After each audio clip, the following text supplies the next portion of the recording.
मैं संतुष्ट थी। आज उसका नाम ऊंचे ओहदों वाले अफसरों में लिया जाता है। कुछ लोग तो अपने मुंह से उसका नाम लेकर सम्मानित महसूस करते हैं।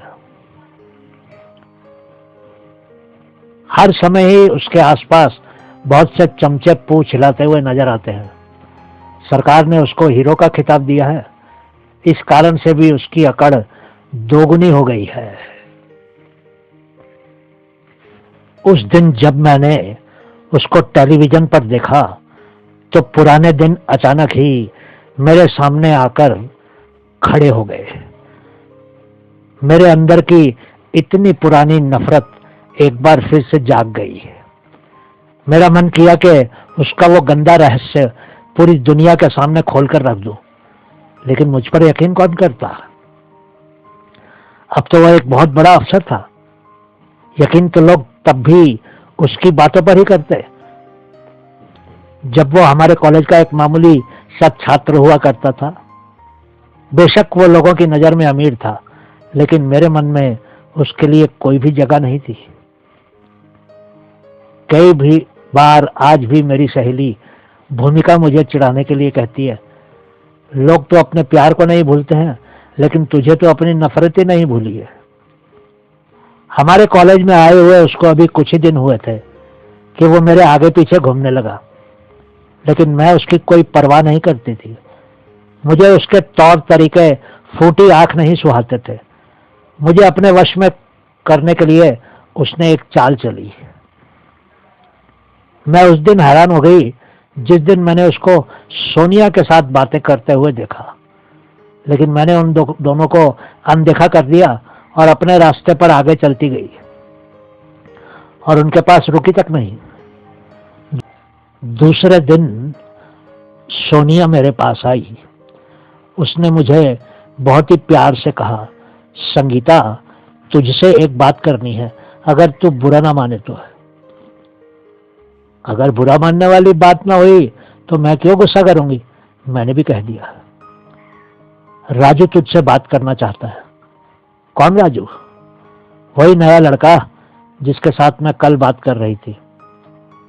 मुझसे वो क्या बात करना चाहता है? वो तुझे बहुत पसंद करता है, लेकिन मैं उसको पसंद नहीं करती हूं। देख संगीता, वो तुझे पाने के लिए कुछ भी कर सकता है। बहुत ही अच्छा लड़का है वो। मैंने सोनिया की आंखों में घूर कर कहा, तू उसको कब से जानती है?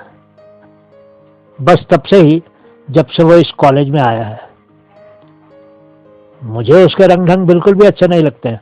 प्लीज अब आगे से मेरे सामने उसका नाम भी मत लेना, मैंने गुस्से से कहा।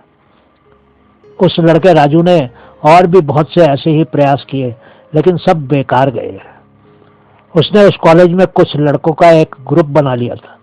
वो उनका नेता बनकर उनके आगे आगे चलता था। वो कभी स्कूटर, कभी बुलेट मोटरसाइकिल, कभी होंडा सिटी कार और कभी खुली जीप लेकर कॉलेज आने लगा। कई बार तो वो शराब पीकर कॉलेज के अंदर ही हल्ला गुल्ला कर देता था। हर समय बहुत से लड़के उसके पास ही खड़े रहते थे, क्योंकि उनको खाने पीने को बहुत कुछ मिल जाता था उस अमीर की औलाद राजू से। मुझे राजू के संदेश पहुंचाने वाली मेरी सहेली सोनिया खुद ही उसके जाल में फंस गई। जब मुझे ये बात मालूम हुई तो मेरा मन बहुत दुखी हुआ। एक दिन सोनिया को समझाने की कोशिश करते हुए मैंने उसको कहा, सोनिया, मैं तो सोच भी नहीं सकती थी कि तेरा उस आवारा लड़के के साथ ही चक्कर चलने लगेगा। तू ये कैसे कह सकती है कि वो आवारा है? सोनिया ने मुझे आंखें दिखाते हुए उल्टा मुझसे ही प्रश्न कर दिया, लेकिन मैंने भी उतने ही गुस्से से कहा, वो बड़े घर का बिगड़ा हुआ बेटा है। उसके लक्षण किसी अच्छे इंसान के जैसे नहीं है। सोनिया ने कहा, कॉलेज के प्रोफेसर, स्टाफ और यहाँ तक के कॉलेज कमेटी के सभी सदस्य राजू को मानते हैं और उसका सम्मान करते हैं।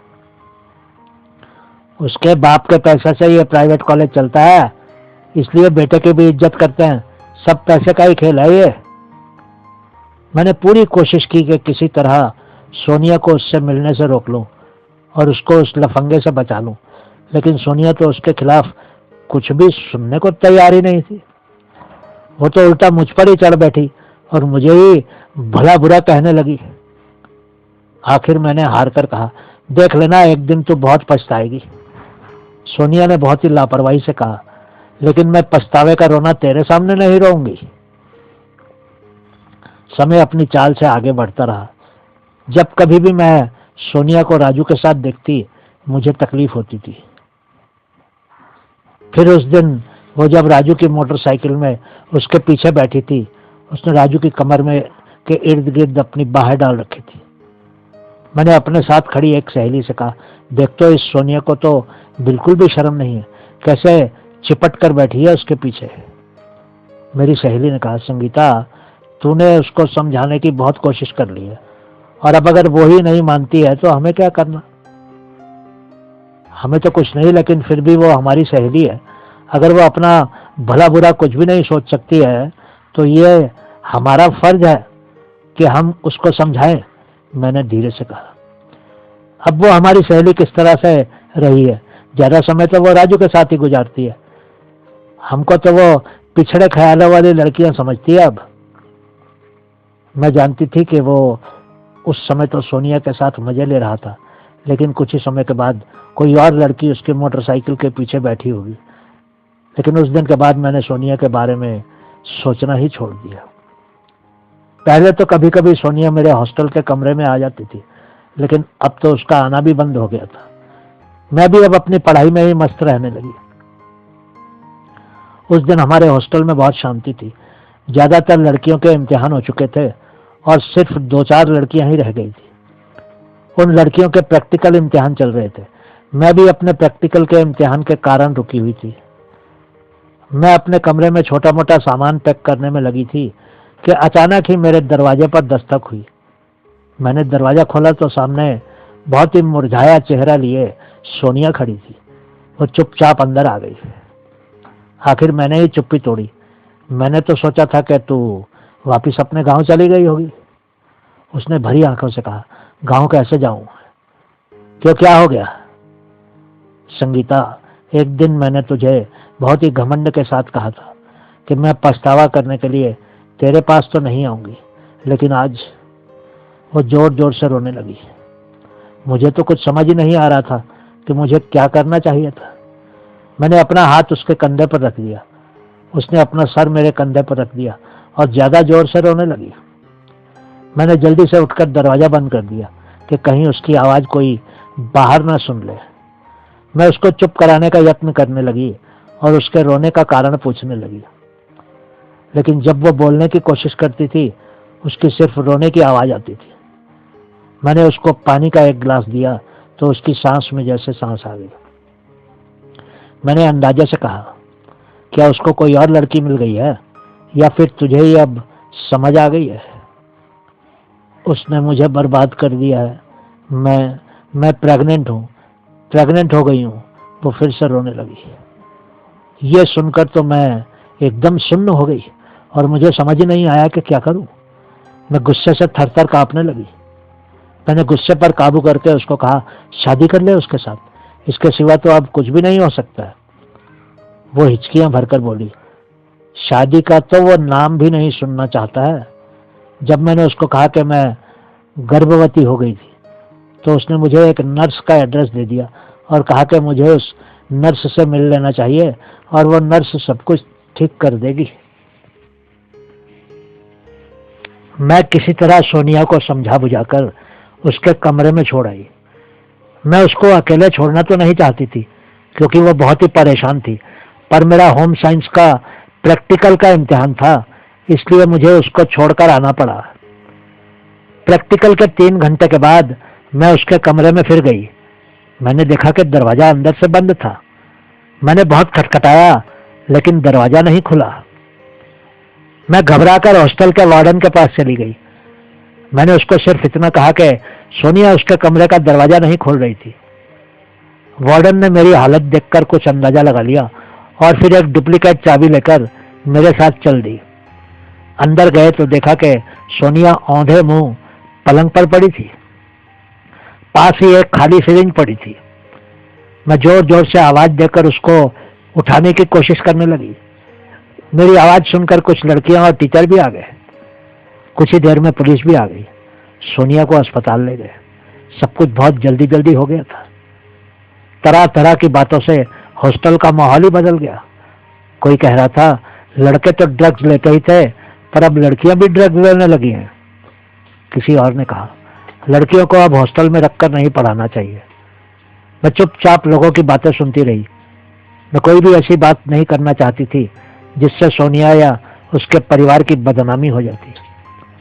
लेकिन जब भी मैं उस दरिंदे राजू को देखती थी तो मन करता था कि चीख चीख कर सबको कह दूं कि उस दरिंदे ने ही सोनिया का कत्ल किया था।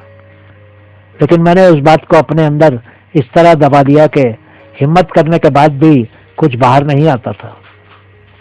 उसी वर्ष मेरी फाइन आर्ट्स की पढ़ाई भी पूरी हो गई। समय अपनी चाल चलता रहा और मैं अपनी जिंदगी को आगे बढ़ाने में लग गई। कई बार जब सोनिया की याद आती थी तो उस दरिंदे के लिए नफरत एक बार फिर से सर उठा लेती थी।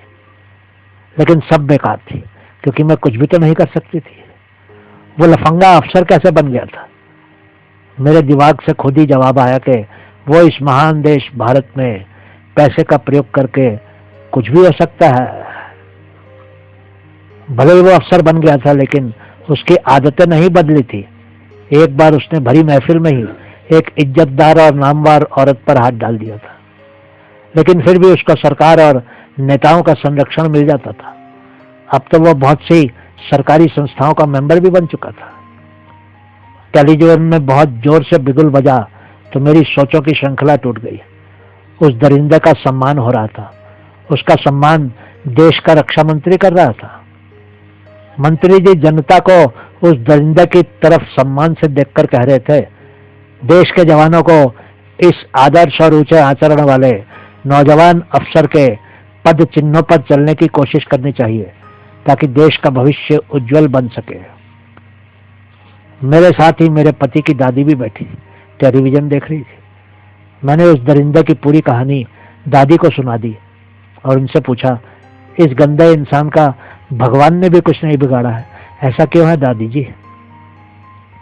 दादी जी ने बहुत ही सहजता से जवाब दिया, भगवान की चक्की चलती तो बहुत धीरे धीरे है, लेकिन जब पीसना शुरू करती है तो बहुत महीन पीसती है। दादी के इन शब्दों ने मुझे बहुत तसल्ली दी और मैं टेलीविजन को छोड़कर रसोई में जाकर खाना बनाने में लग गई। मैं संतुष्ट थी कि एक ना एक दिन राजू भी भगवान की चक्की में जरूर पीसा जाएगा। बहुत बहुत शुक्रिया।